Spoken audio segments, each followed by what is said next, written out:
How's it going, everyone? It is Andre Williams, and over here we talk stocks and we focus on one thing: always protect your profits. And today we're going to be talking about SPY, QQQ, and as well as IWM. We saw a strong sell-off on the Friday, so we want to make sure for this coming week we want to pay attention to critical levels. You'll also notice when I was breaking down these charts, I was also taking a look at the recent sell-off that we had back in June due to a CPI release. So I feel there's a lot of correlation here, and considering the conditions that we are in, I want to make sure that you guys have a good setup when it comes to your trading plan. So let's get into those videos, and then I'll give you guys my final thoughts afterwards. So taking a look at the chart for SPY, let's see how it performed on Friday. So it ended up closing at 405.31, being down 3.38%. On the low, it tested 405.25, and then on the high, testing 419.96. When we take a look at the volume stats on the day, it traded at 103.087 million shares, and the average volume over 10 trading days is at 62.395 million shares. So we had well above the average in regards to volume, and we can clearly see there is a lot of selling on that big money side. Now, taking a look at our daily chart, there's one area that I want to bring to your attention before we get started. So let me just make sure I got my drawing tool here. Keep an eye on this box because I'm going to be using it as a reference, okay? So we ended up getting down to 405, and knowing that we got to 405, had some support there, we could break through this level for the coming week. But what happens if we do that? So the next level to watch is actually right around 401. I know that $400 is a psychological area, but if we take a look all the way back here on June, remember this sell-off occurred when we got that CPI data, right? So we had support that came in right at 401, and if we break below that level, that's where I'm saying SPY could easily come all the way down here to 395.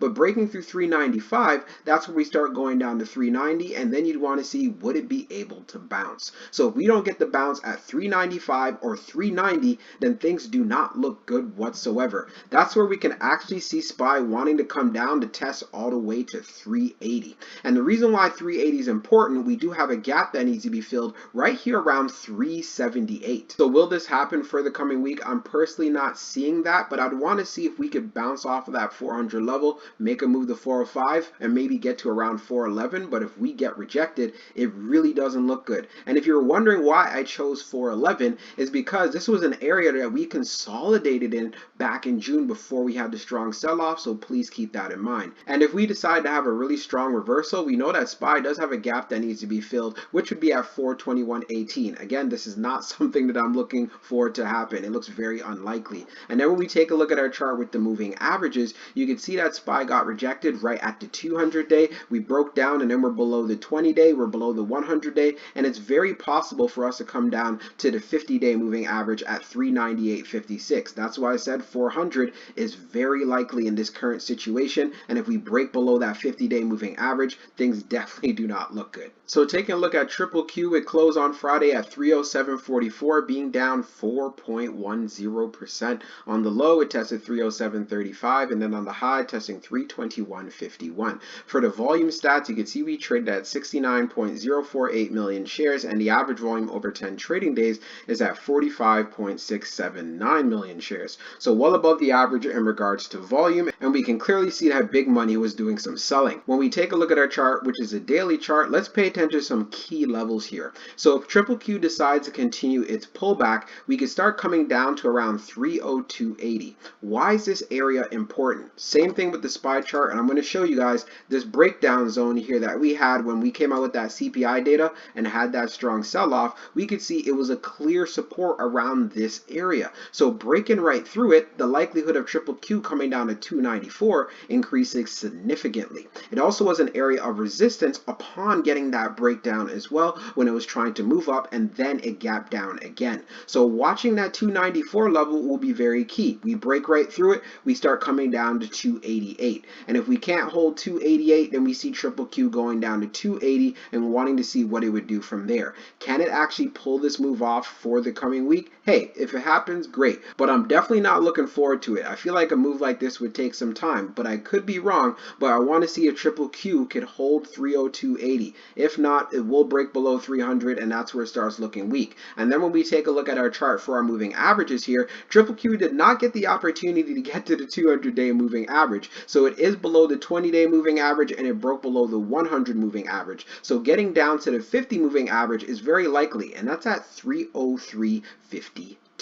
So taking that into consideration at 303.52, and when we go back to the chart that I just covered, $300 is a level that is very key, and breaking right through it, that's why I said things do not look good whatsoever. So let's see if it could hold that 302.80 area, but if not, we're going to see Triple Q go down even more. And before I close this section on Triple Q, I want to make sure that I'm looking out for my bulls. If we want to decide to turn around now, then we want to see if it can get back to 310. Why is 310 important? If we go back down to this breakdown area that we had when the CPI data came out, it was an area of resistance, an area of interest. And it also became an area of support back here on July the 29th, and that's where we had a good uptrend. So getting back to 310 and gaining some momentum and seeing if we can get to 315 can really turn the tides pretty quickly.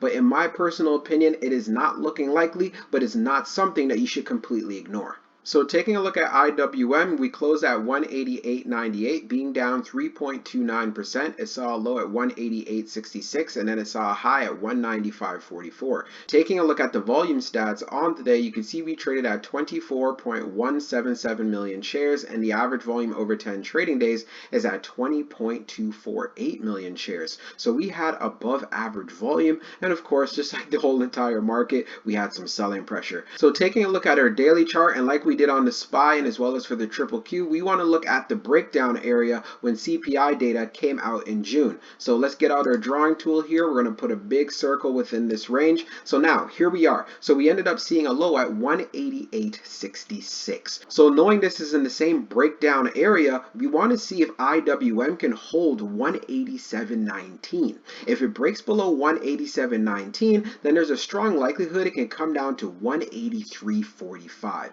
So that is definitely an area to watch for this week if we get down there. And if it breaks down even more, it is not surprising to me, even when we go further back, you want to see if support could come in right here around 178. And this is an area where we had some price action within these ranges, and also is an area when we had that test on July the 26th, we had a strong uptrend. So if we break below 178, then you know for a fact things are definitely not looking good for IWM. And then when we take a look at our chart with our moving averages now, you could see that yes, we did get some price action above the 200-day moving average, but we didn't get that much. We tried to use it as an area of support. We broke down, came below the 20-day moving average, and you can clearly see it looks like IWM is headed to the 100 moving average at 184.20. Again, if it comes down here, don't be surprised. And if we come down to the 50-day moving average at 182, how does that line up with our other chart over here? Remember what I said? That 183, we break right through it, we'll come down to 178. Now for my bulls out there, you know I have you covered. If we decide to have a bounce and get back to 190,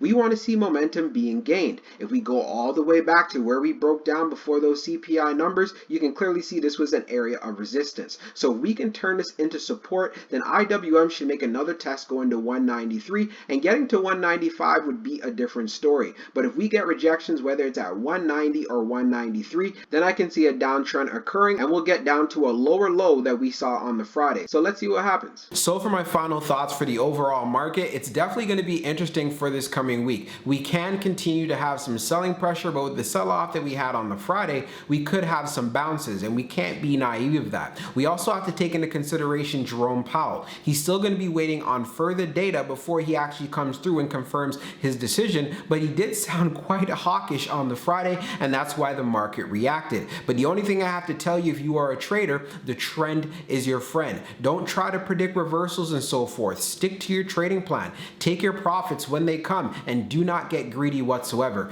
That's how you build consistency, and when it comes to the stock market overall in general, you can never be too confident because it can humble you real quick. I hope you enjoyed this video, and if you want to see more videos like this when I break down SPY, Triple Q, and IWM, let me know inside the comment section. Hope you enjoyed this video, and I'll be talking to you guys real soon.